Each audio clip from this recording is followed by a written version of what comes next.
Bismillahirrahmanirrahim. Assalamualaikum warahmatullahi wabarakatuh.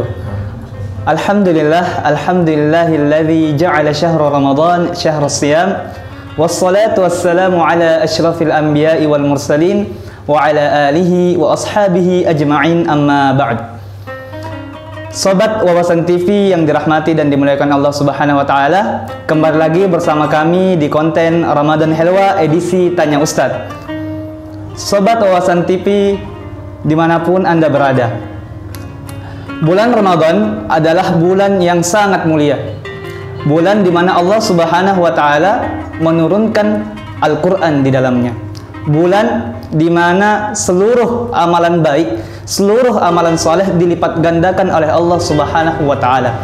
Sehingga tidak heran ketika seluruh umat muslim ketika masuk bulan suci Ramadan itu berlomba-lomba untuk memperbanyak amal-amal kebaikan. Namun pada prakteknya masyarakat Islam, masyarakat muslim seringkali dihadapi oleh berbagai keadaan-keadaan yang menimbulkan beberapa pertanyaan di benak mereka. Termasuk yang akan kita bahas pada kesempatan kali ini. Oleh sebab itu telah hadir bersama kami narasumber kita yang sangat luar biasa pada hari ini. Bersama kami ada Ustadz Umar Tahir. Apa kabar Ustadz? Alhamdulillah bikhair. Juga teman-teman di rumah semoga senantiasa dirahmati dan selalu diberi kesehatan oleh Allah Subhanahu wa taala. Nah, terkait dengan permasalahan-permasalahan atau pertanyaan-pertanyaan yang kerap timbul di tengah-tengah masyarakat berulang-ulang ketika masuk bulan suci Ramadan, salah satunya adalah persoalan fidya, Ustaz. Persoalan fidya ini kerap kali menimbulkan pertanyaan di tengah-tengah masyarakat Islam. Oleh sebab itu mungkin kita langsung saja menjawab beberapa pertanyaan yang sudah kita kumpulkan. Untuk pertanyaan yang pertama nih Ustaz, untuk fidya itu sendiri, bagaimana sih tata cara pembayaran fidya itu? Bismillahirrahmanirrahim. Assalamualaikum warahmatullahi wabarakatuh. Waalaikumsalam warahmatullahi wabarakatuh. Alhamdulillah rabbil alamin. Wassalatu wassalamu ala asyrafil anbiya'i wal mursalin sayyidina wa maulana Muhammadin wa ala alihi wa ashabihi ajmain, amma ba'd. Sebagaimana yang kita ketahui bahwasanya puasa atau ibadah puasa adalah ibadah yang telah diwajibkan oleh Allah Subhanahu wa taala kepada kaum muslimin, yang dimana ibadah puasa ini adalah termasuk rukun, salah satu rukun Islam yang patut kita laksanakan, sebagaimana firman Allah Subhanahu wa taala, ya ayyuhalladzina amanu kutiba alaikumussyam, wahai orang-orang yang beriman, telah diwajibkan kepada kalian puasa, telah diwajibkan puasa kepada kalian kaum muslimin.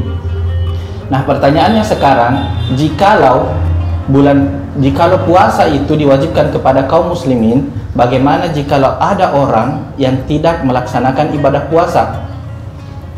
Tentunya Islam memberikan jawaban akan hal tersebut. Salah satunya adalah dengan fidyah. Orang yang bisa membayar fidyah seperti misalnya orang yang sakit berkepanjangan, di mana jikalau dia berpuasa, khawatirnya dia tidak sanggup berpuasa karena dia sakit yang berkepanjangan dan sakitnya parah. Atau misalnya orang yang sudah tua renta, di mana dia tidak dapat melaksanakan puasa. Atau orang yang hamil yang mengkhawatirkan sesuatu terjadi terhadap janinnya atau terhadap dirinya sendiri, di mana dokter menyarankan agar dia tidak melaksanakan puasa, di mana mereka semua tidak dapat melaksanakan puasa. Bagaimana caranya? Caranya adalah dengan membayar fidyah. Bagaimana cara membayar fidyah? Fidyah dibayarkan dengan qut. Apa itu qut? Qut adalah makanan pokok. Fidyah dibayarkan ketika di hari misalnya kita tidak berpuasa, ketika tulu'us syams, matahari sudah mulai terbit, kita bisa membayarkan fidyah tersebut. Apakah itu kepada orang fakir? Ketika orang fakir tidak ada, kita bisa memberikannya kepada orang miskin. Akan tetapi ini bukanlah hal yang paten. Misalnya kita tidak bisa membayarkan satu hari, misalnya hari tersebut kita berpuasa, kemudian kita harus membayarkannya. Kenapa? Karena ada ulama yang membolehkan kita bisa menggabungkannya. Misalnya kita tidak bisa berpuasa 30 hari, kita bisa menggabungkannya satu hari saja. Kita membayarkan semuanya dengan memberikan makan orang fakir. Apakah kepada satu orang fakir ataukah kepada 30 orang fakir. Akan tetapi yang paling bagus adalah jikalau kita tidak melaksanakan puasa pada hari tersebut, kita membayarkan puasa tersebut dengan fidyah. Fidyahnya dibayar di hari tersebut. Dibayarkan dengan apa? Dengan qut, yaitu dengan bahan pokok. Misalnya kalau di Mesir qutnya apa? Qutnya di Mesir kan itu adalah ish, berarti bahan pokoknya adalah gandum. Apakah gandum, kemudian zurra itu adalah jagung dan lain sebagainya. Nah, pertanyaannya kalau di Indonesia kita bayar dengan apa? Di Indonesia kan kita makanan pokoknya adalah nasi. Tentunya kita bayar dengan beras. Nah, kenapa saya bilang makanan pokoknya orang Indonesia adalah nasi? Karena coba kita lihat kalau misalnya ada teman kita bilang, "Sudah makan?" Bilang, "Belum." Ya kan? Kadang begitu kan? Belum. Padahal dia sudah makan roti dan lain sebagainya.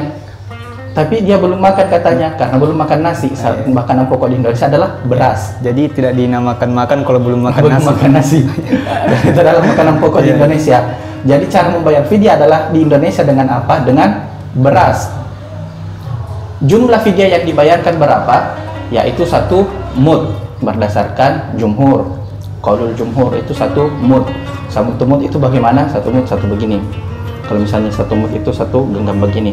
Nah, ini bukan timbangan pasti. 1 mud itu bukan timbangan pasti. Apa timbangan pastinya? Kalau misalnya kita konversi ke gram, hitungan gram, maka 1 mud ini bisa setara dengan 675 gram menurut perkataan jumhur. Akan tetapi menurut perkataan ulama Hanafiyah, fidyah dibayarkan dengan 2 mud, berarti 2 begini. Yang kalau misalnya kita konversi bisa setara dengan 1,5 gram. Oke, itu saja. Oke, Ustaz. Demikianlah sahabat wawasan jawaban atas pertanyaan yang pertama, yaitu apa yang dimaksud dengan fidyah dan bagaimana tata cara pembayarannya. Nah, begini Ustaz, dari penjelasan antum tentang fidyah itu sendiri, kemudian bagaimana tata cara pembayarannya, muncul satu pertanyaan lagi yang ini juga sering kita dapati di tengah-tengah masyarakat, yaitu bagaimana tadi menurut penjelasan Ustadz, fidyah itu harus dibayar dengan kutul balad atau bahan pokok atau makanan pokok di sebuah tempat atau negara tertentu seperti itu.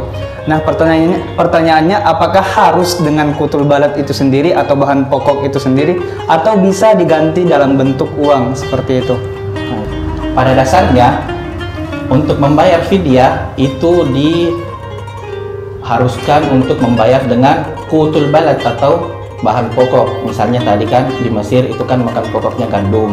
Kalau misalnya tidak bisa bayar gandum, dibayar ke syairah dan lain sebagainya. Di Indonesia misalnya dengan beras, yang itu semuanya dibayar dengan 1 mud atau 2 mud berdasarkan aqwalul ulama. Nah, apakah bisa dibayar dengan uang? Ulama Hanafiyah mengatakan fidyah bisa dibayarkan dengan uang jikalau uang tersebut sama kimahnya atau harganya dengan bahan pokok tersebut. Nah, saya mengambil referensi dari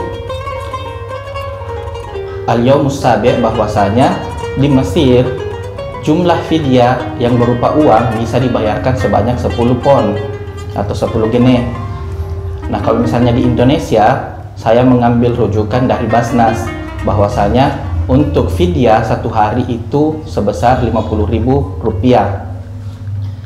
Nah, pertanyaannya apakah boleh? Nah, itu tadi bahwasanya ulama Hanafiyah membolehkan membayar menggunakan uang, akan tetapi harus sesuai dengan kimahnya.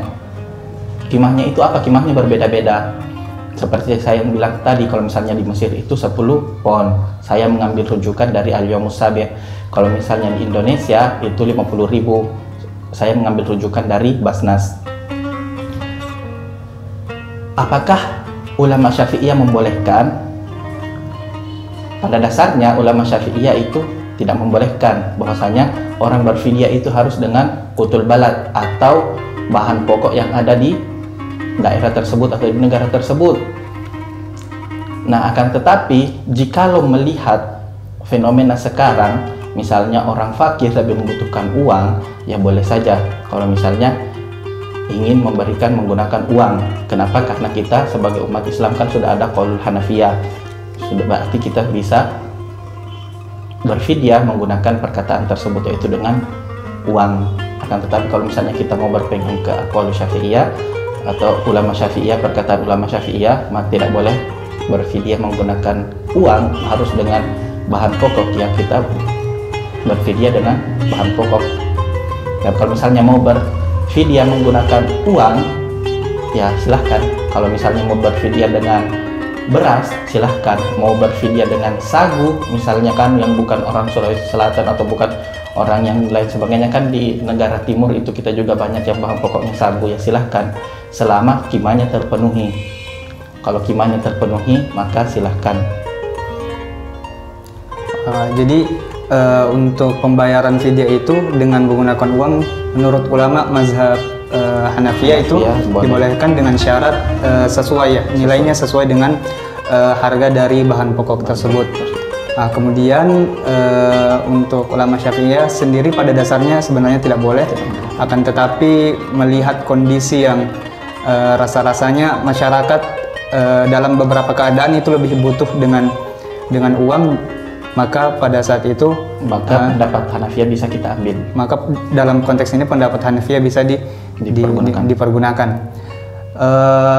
Mungkin demikian itu dua pertanyaan yang kita bisa lemparkan kepada Ustadz, dan terima kasih banyak Ustadz atas jawabannya. Sangat membantu dan sangat mencerahkan masyarakat Indonesia, khususnya dalam persoalan fidyah ini, seperti itu. Sahabat wawasan yang sama-sama berbahagia, demikianlah pertanyaan-pertanyaan yang sudah dijawab oleh Ustadz mengenai fidyah itu sendiri. Apa itu fidyah, kemudian bagaimana cara membayarnya, dan kemudian pertanyaan terakhir tentang apakah fidyah itu mesti dengan bahan pokok atau tidak. Semuanya sudah kita dengar secara seksama dari jawaban Ustadz Umar Tahir pada episode kali ini. Oleh sebab itu kami ucapkan banyak-banyak terima kasih Ustadz atas jawaban yang sangat membantu. Semoga dengan jawaban ini, semoga dengan jawaban atas pertanyaan ini kita bisa sama-sama dimudahkan dalam menjalankan ibadah, dalam menjalankan kegiatan-kegiatan yang berkaitan dengan bulan Ramadan ini, sehingga kemuliaan bulan Ramadan ini bisa sama-sama kita raih dan kita dapatkan. Sekian episode Ramadan Helwa kali ini, edisi Tanya Ustadz. Sampai jumpa di episode-episode selanjutnya. Saya Abdul Hasib Fatul Khairi sebagai host pamit undur diri. Wassalamualaikum warahmatullahi wabarakatuh.